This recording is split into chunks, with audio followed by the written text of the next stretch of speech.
৭১ অর্জিত স্বাধীনতাকে আমরা রক্ষা করার যেই কঠিন লড়াই, সেই লড়াইয়ের একটা অন্যতম ধাপ হচ্ছে ২৪।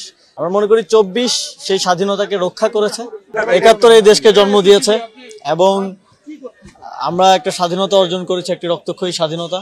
কিন্তু বিগত ১৬ বছরে ফ্যাসিবাদ এই স্বাধীনতার যে কনসেপ্ট সেটাকে নষ্ট করে দিয়ে গেছে।